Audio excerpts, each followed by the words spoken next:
आज भी मेरे ख्यालों की तपिश जिंदा है, मेरे गुफ्तार की देरी न रविश जिंदा है। आज भी मेरे ख्यालों की तपिश। अस्सलामुअलैकुम वरहमतुल्लाहि वबरकातुहू। द सेपिएंट बिलीवर में आपका इस्तकबाल करता हूँ। बहुत टाइम बाद अब मुझे जाके मौका मिला है आपके लिए कुछ अच्छा बनाने का। I finally found some time. आज का वीडियो ना तो फिज़िक्स पे है, ना कोई से आर्कियोलॉजिकल इवेंट पे है। इस्लाम से बहुत ज़्यादा ताल्लुक़ रखता है। This is more on the connection between our independence in India and what role Islam played in it. तो video as you can see is on the silk letter movement, तहरीक रेशमी रुमाल। ये एक ऐसा गज़ब सा मूवमेंट चला था जिसकी बदौलत लोगों को ये चीज़ नहीं पता, जिसकी बदौलत हमको आज़ादी मिली, जो एक बहुत बड़ा कैटलिस्ट था आज़ादी की फ़ाइट के लिए, मूवमेंट के लिए। और ये इतना रिसेंट है, मतलब आज़ादी के लिए इतना क्रूशल है, लोग इसको भुला चुके हैं। This is just plain sad. It tells you कि हमारा जो भी हिस्टोरिकल एजुकेशन सिस्टम है इंडिया में, at least that has blank kept a blanket over this forgotten chapter in history. तहरीक रेशमी रुमाल बहुत बड़ा पैमाने का इवेंट था। इसमें उलेमा ने बहुत आज़ादी के लिए कंट्रीब्यूट किया था। तो before we begin on the video कि एग्जैक्टली है क्या सिल्क लेटर मूवमेंट, क्या है तहरीक रेशमी रुमाल, एग्जैक्टली क्या चीज़ है, मैं पहले आपको एक थोड़ा सा कॉन्टेक्स्ट दे दूंगा। तो I recently got this book, मतलब 1-2 महीना हो गया है। This is a book by Asad Mirza. It's called demystifying madrasa and Deobandi Islam. ये मतलब अभी काफ़ी बुक सेलर्स इसको बेच रहे हैं। तो I got this book just to be educated on what Deobandi Islam is all about, learning about the Darul Uloom. But इसके अलावा कई ऐसे चैप्टर्स हैं जो आपको दारुल उलूम की हिस्ट्री के बारे में बताते हैं, और not only the history but जो उलेमा है जिन्होंने बहुत बड़ा रोल प्ले किया था इंडिपेंडेंस की लड़ाई में, उसका भी ताल्लुक़ रखता है। और इसी से मैंने सिल्क लेटर मूवमेंट के बारे में पहले सुना। So it took me as an Indian Muslim around 10-15 years just to know कि मेरी कौम के लोगों ने आज़ादी के लिए मतलब कितनी बड़ी चीज़ की थी। तो चलिए बिस्मिल्लाहिर्रहमानिर्रहीम। तो तहरीक रेशमी रुमाल, जिसको उर्दू में या इंग्लिश में आप कहेंगे the silk letter movement. Reshmi Rumal was the silk fabric, but उस पर लेटर्स किए जाते थे। तो एग्जैक्टली था क्या? देवबंदी लीडर्स थे जिन्होंने मूवमेंट 1913 और 1920 के बीच में इसकी इब्तदा की थी, which was aimed at gaining Indian independence from British rule। अब ये जो फिरंगी थे हम पे कितने 500 साल तो नहीं, अराउंड 200 to 300 ईयर्स ऑफ हुकूमत ये लोग करके गए, अगर हम प्रॉपरली ईस्ट इंडिया कंपनी से स्टार्ट करें, लीडिंग अप टू 1947 जब हमारे मुल्क को आज़ादी मिली। ये मूवमेंट बेसिकली हिंदुस्तान को आज़ाद करने के लिए था, एंड इसका जो मेन मकसद था, it was to garner support from three huge allies at that time. पहला था ऑटोमन एम्पायर, दूसरा द एमिरेट ऑफ अफगानिस्तान, और तीसरा जर्मन एम्पायर। तो अगर आप थोड़े हिस्ट्री गीक हैं, ये तीनों नाम आपके लिए एक बेल रिंग कर रहे होंगे, विच इज़ वर्ल्ड वॉर 1। जी हाँ, तो ये टाइम भी वही था 1913। वर्ल्ड वॉर 1 की शुरुआत 1914 से ही हो गई थी। 1915 से इनिशियली स्टार्ट हुआ था और 1919 तक वर्ल्ड वॉर 1 ऑलमोस्ट कंक्लूड हो चुका था। और ये बात भी सही है कि इसी के दौरान, और इनफैक्ट इसके चलते ही ऑटोमन एम्पायर, जो एक ज़माने का सबसे बड़ा, सबसे फैला हुआ और सबसे ज़्यादा पावरफुल एम्पायर हुआ था, even at in some points greater than the Roman Empire. तो ऑटोमन एम्पायर भी वर्ल्ड वॉर 1 के चलते चलते ये भी खिलाफत ख़त्म हो गई थी। बेसिकली तहरीक रेशमी रुमाल एक ऐसा मूवमेंट था आज़ादी के टुवर्ड्स, जिसमें देवबंदी उलेमा का बहुत बड़ा रोल था, बहुत बड़ा रोल। और ये जो 2 उलेमा है जिनका प्राइम रोल था, इनका नाम है मौलाना उबैदुल्ला सिंधी और मौलाना महमूद हसन। ये दोनों बेसिकली बहुत बड़ा इन्होंने एक पॉलिटिकल मूवमेंट स्टार्ट किया था to get independent from the British. और इन्होंने मुस्लिम्स को बहुत ज़्यादा प्रोएक्टिव करने की कोशिश की थी, to fight for independence, to show some guts after all. कि कौम, मुस्लिम कौम भूल चुकी थी बेसिकली, मतलब हम पहले बहुत अच्छे थे, अभी तो हम लोग बहुत स्कैटर्ड हैं, एक दूसरे के झगड़े में लगे हुए हैं, आज़ादी समझ रहे हैं कि एक्चुअली हो चुकी, बट हम हमारे अंदर के शैतान से आज़ाद नहीं हो पा रहे हैं, एक दूसरे से झगड़ रहे हैं पूरे time. We don't have the guts to fight for justice. ये वो दो बड़े लीडर्स थे जिन्होंने ये अपने हाथ में ली थी चीज़ कि हमको लीड करना है।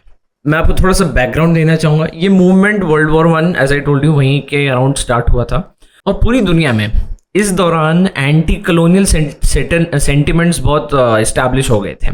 लोग फिरंगियों के, फिरंगी बनाए से फिरंगी, I mean the British Empire under Queen Elizabeth.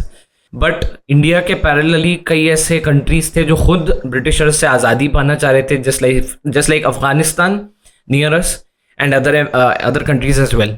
तो कई इंडियन रेवोल्यूशनरीज बगावती, I don't know what the word is, but कई ऐसी बगावतें निकली हैं अगेंस्ट द ब्रिटिश एम्पायर। और यहाँ पे इन लोगों ने सोचा कि क्योंकि ग्लोबली ब्रिटिश एम्पायर के एंटी कलोनियल सेंटिमेंट्स हो गए लोगों के, लोग खिलाफ हो रहे हैं उस चीज़ के, तो this is a good opportunity to attack on multiple fronts, within, inside and from outside as well.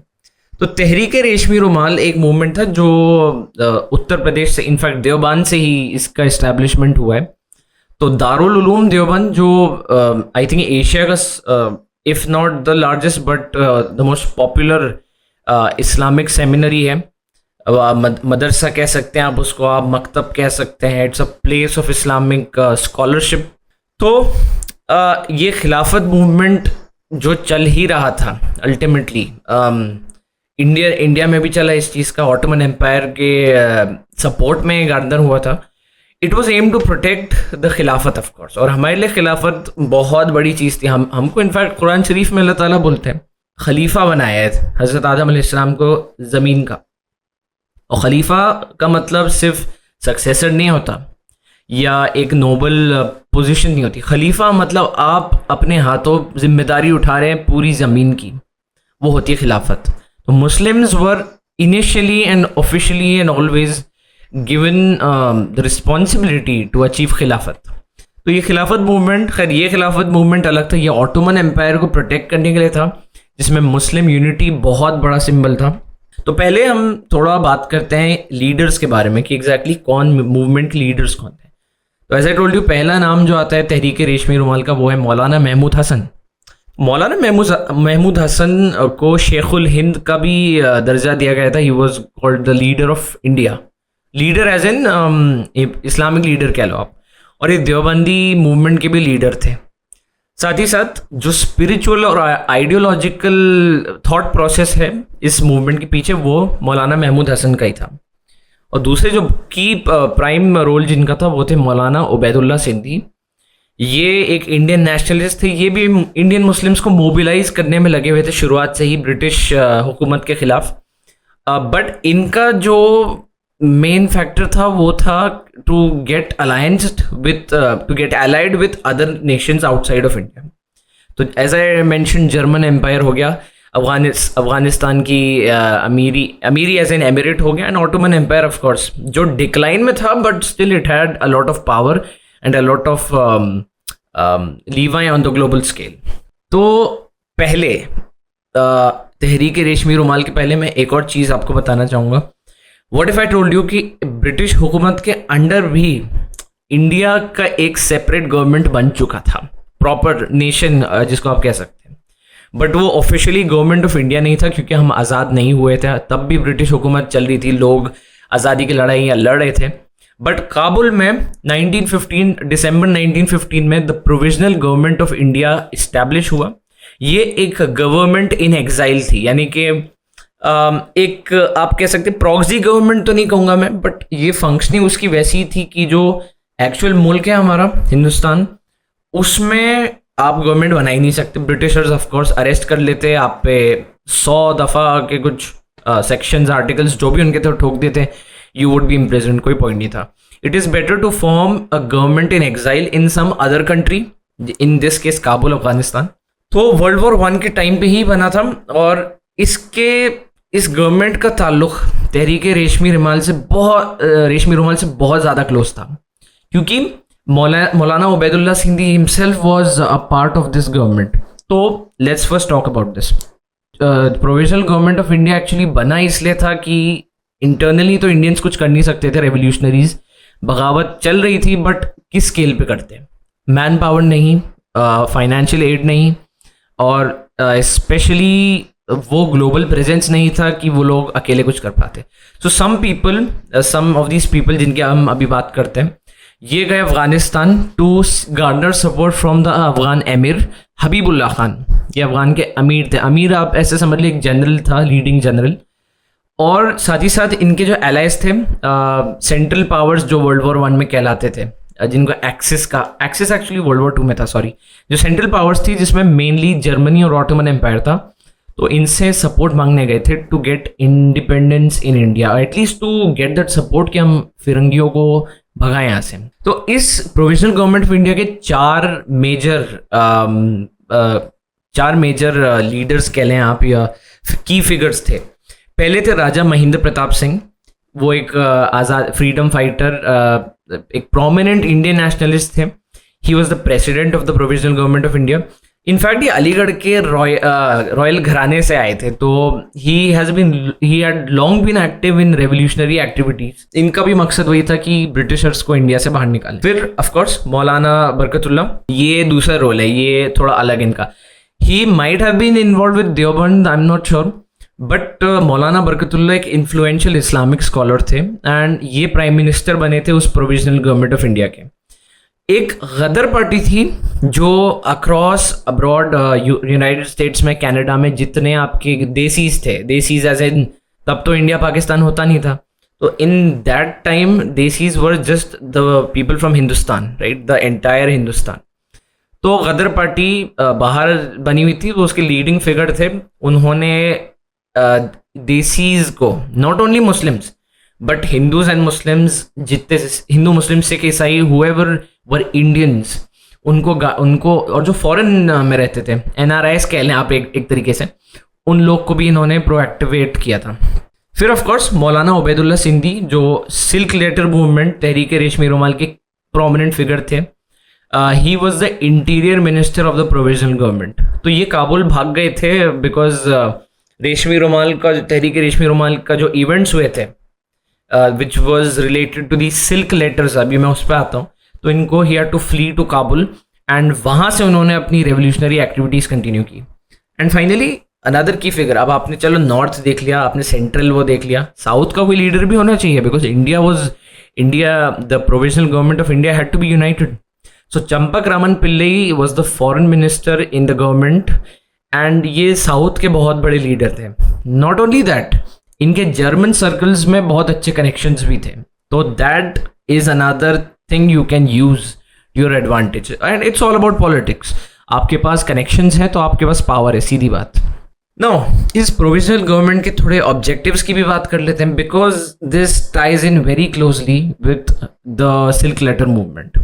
तो ऑफ कोर्स इसके जो 4 मेन इम्पॉर्टेंट मसाइल भी कह सकते हैं आप, ऑब्जेक्टिव्स भी कह सकते हैं, वो था पहले तो सिक्योरिंग अफगान सपोर्ट।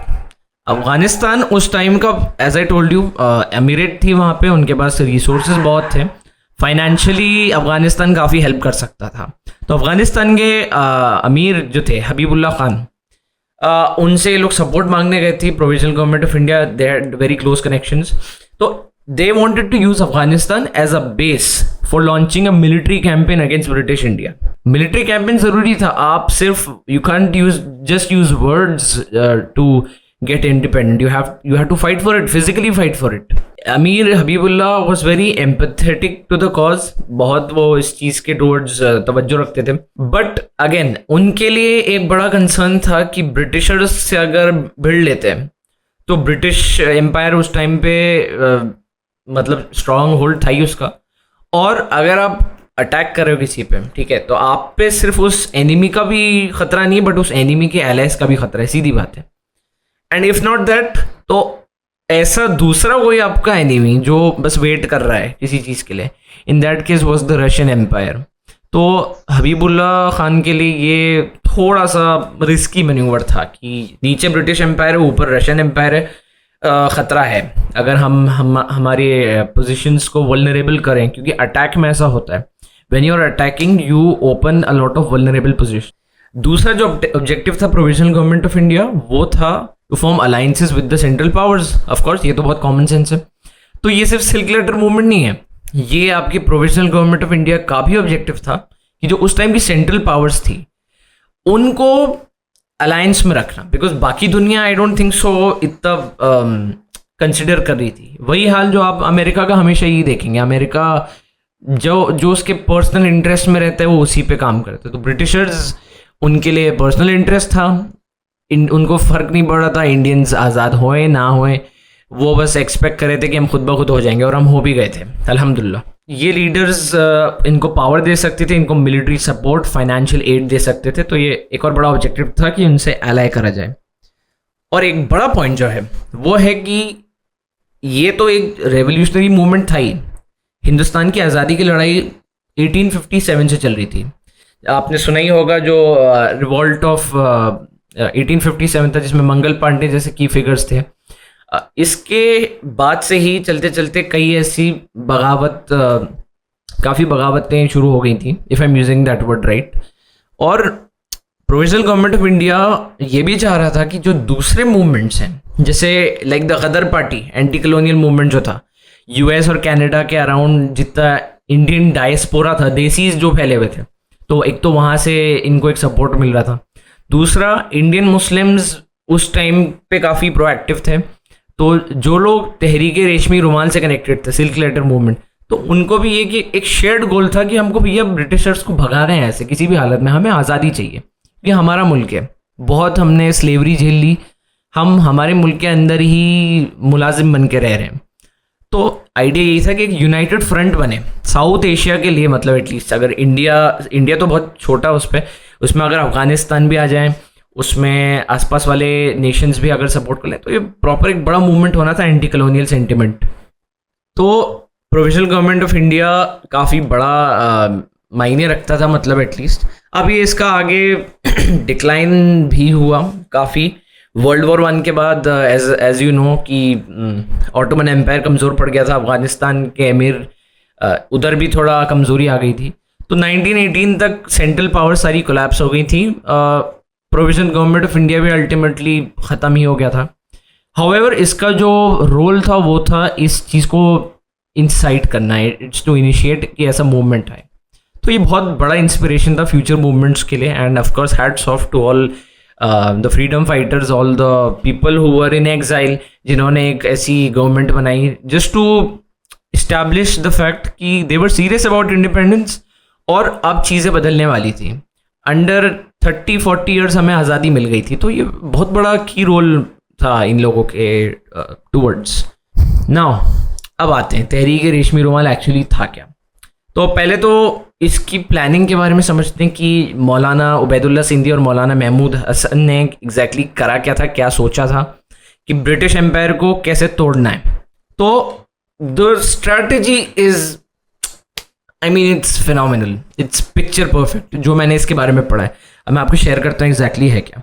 तो कुछ सर्टन स्टेप्स थे। पहली चीज़ तो ऑफकोर्स अफगानिस्तान और ऑटोमन एम्पायर के साथ अलायंस जोड़ना ऑन 2 मेजर फ्रंट्स। पहला तो ऑफकोर्स मुस्लिम, सबसे बड़ा कॉमन फैक्टर जो तीनों के टुवर्ड्स था, जो तीनों के कॉमन था, that was of course being an Islamic state और बिलोंगिंग टू इस्लाम। तो ये emotional sentiment on the basis of religion तब बहुत ज़्यादा होता था।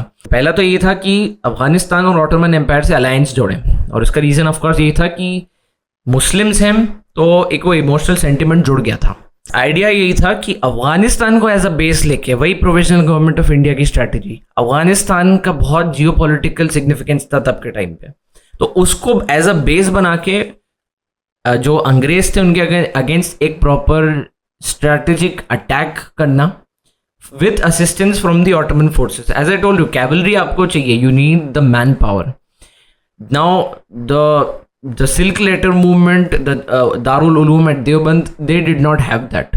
उनके पास था the power of voice, the power to influence and motivate people to get up, बगावत करें, आज़ादी के लिए लड़ें. But man power in terms of fighting, actually planning, launching attacks, inside नहीं हो सकता था, बहुत मुश्किल था. बेहतर ये था कि एक आउटसाइड फोर्स आके अटैक कर ब्रिटिशर्स पे, एंड जब ब्रिटिशर्स वल्नरेबल हो जाए, वीक हो जाए, तब इंटरनल अटैक से उनको ख़त्म करें.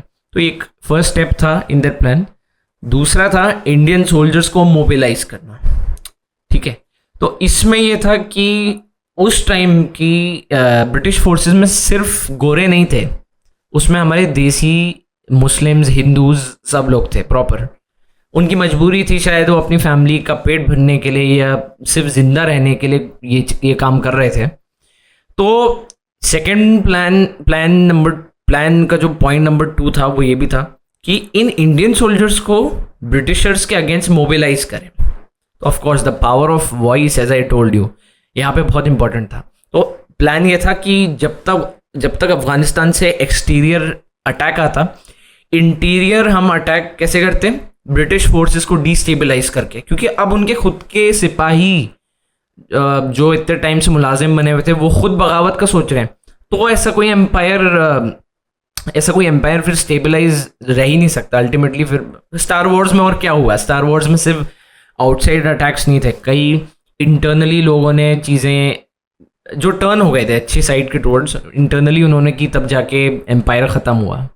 तो इतना आसान नहीं था ये. तो इस प्लान का तीसरा पॉइंट जो था वो था कि जो इंडियन रेवोल्यूशनरीज बाहर हैं उनका भी सपोर्ट गार्नर किया जाए. और मैं अभी गदर पार्टी की बात नहीं कर रहा, मैं बात कर रहा हूँ सेंट्रल एशिया और जो मिडिल ईस्ट में कई लोग ऐसे थे. And yes, Indians, not only Muslims but Hindus as well, Sikhs as well, are the Indians, right. वो हमारे जो कॉमन फ्रंट है, इसमें रिलीजन को ना लेके एक नेशनैलिटी को लिया जाए. तो जितने इंडियंस थे बाहर जो रह रहे थे हिंदुस्तान के बाहर, उनसे भी कॉज इस सपोर्ट का इस कॉज का सपोर्ट चाहिए था.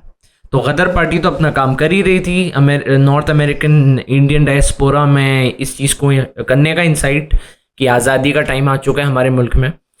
बट मिडिल ईस्ट में और जो सेंट्रल एशिया में इंडियन डायस्पोरा था, उनसे भी सपोर्ट गार्नर करने का.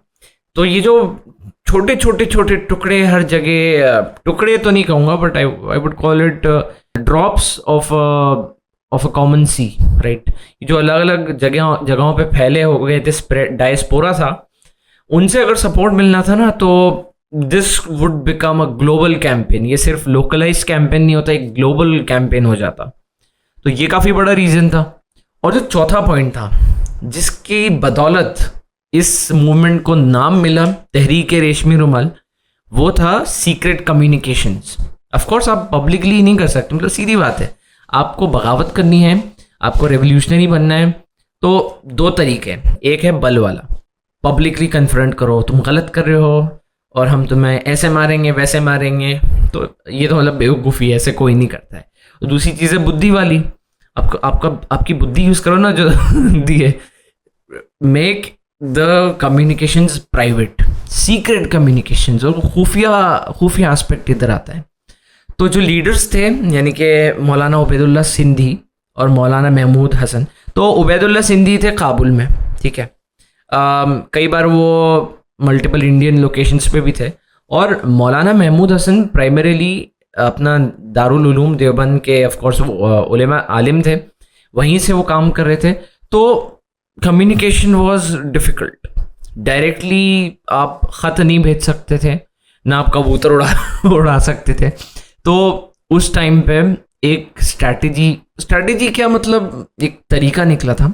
तो जो सिल्क है, रेशम, राइट, रेशम बहुत इजीली कंसील, छुपा के और स्मगल किया जा सकता है विदाउट ड्रॉइंग एनी अटेंशन. बहुत आसान था, किसी को ऐसा शक शुबा नहीं होता था कि इसमें कुछ गड़बड़ हो रही है. 2 लीडर्स जो थे हमारे, मौलाना उबैदुल्ला सिंधी और मौलाना महमूद हसन, मौलाना महमूद हसन का तो बहुत बड़ा रोल था, क्योंकि वो तो दुश्मन के इलाके में रह के कम्युनिकेट कर रहे थे बाहर. तो वो जो स्ट्रैटेजीज और जो प्लान्स थे ना, वो इन सब की बातचीत जो होती थी वो इन सिल्क लेटर्स से होती थी। अब सिल्क लेटर कुछ नहीं होता, सिल्क का कपड़ा होता था, रेशमी रुमाल था।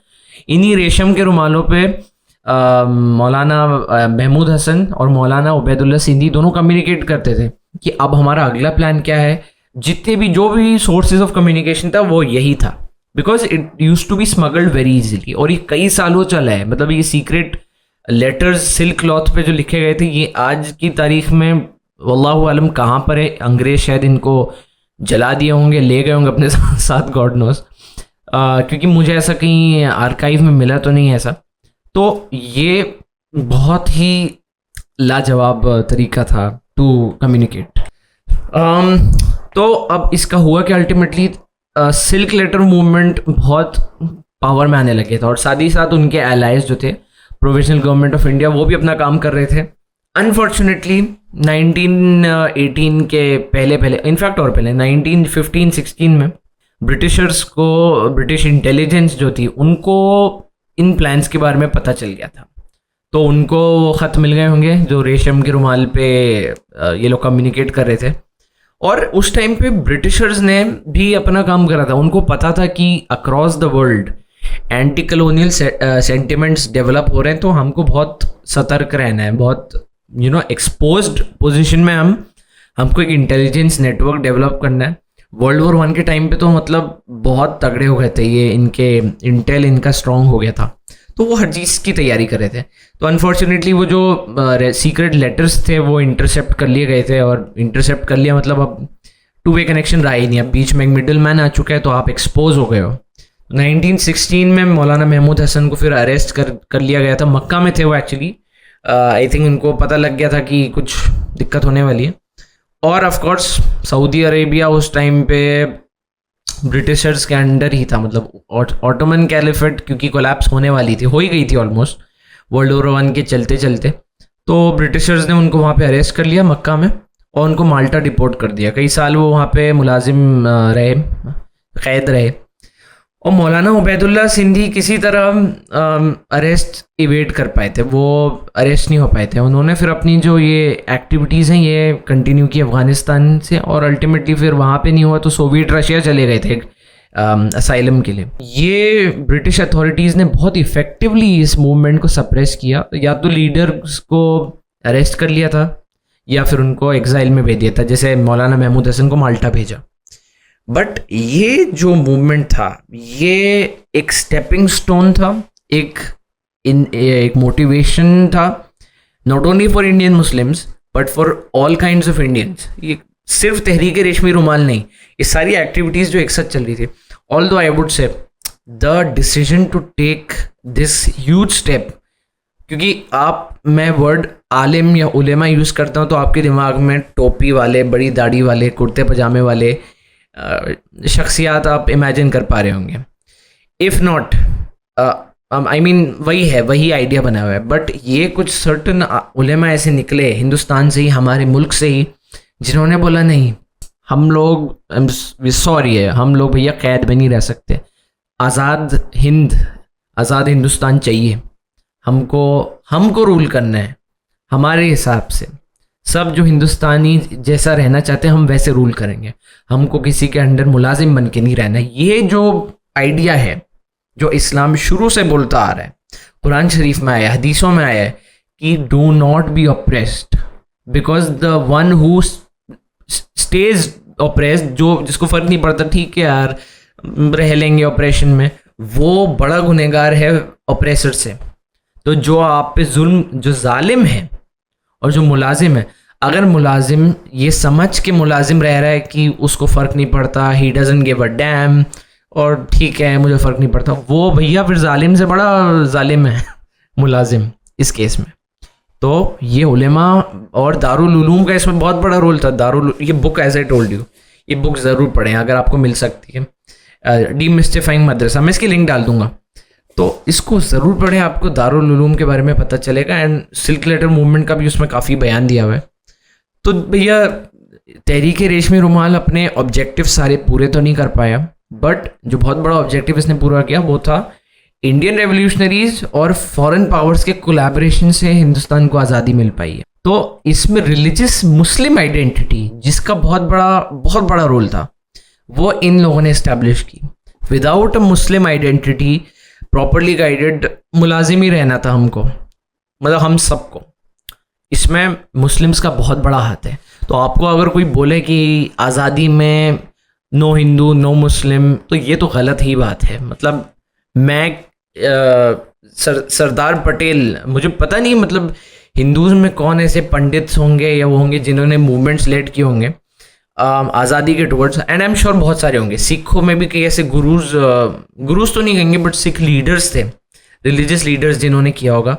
आई am not sure about them, but at least from the perspective of the Indian Muslims मैं बोल सकता हूँ पर्सनली कि जी हाँ, रिलीजियस लीडर्स ने at least from our Islamic leaders, उन्होंने एक एक्चुअली जंग की थी, इंटेलेक्चुअल वॉरफेयर था ये उस ज़माने की बहुत बड़ी स्टेपिंग स्टोन थी, एक मोटिवेशन था लोगों को बताने के लिए कि अब टाइम हो चुका है आज़ाद होने का, और 30 साल के अंदर हमें आज़ादी मिल गई थी अल्हम्दुलिल्लाह। तो ये बहुत बड़ा मूवमेंट था एंड अल्हम्दुलिल्लाह हम आज आज़ाद हैं, एटलीस्ट एक सर्टेन लेवल पे आज़ाद हैं। तो इससे ब्रिटिश कलोनियलिज्म का ख़ात्मा अल्टीमेटली हुआ।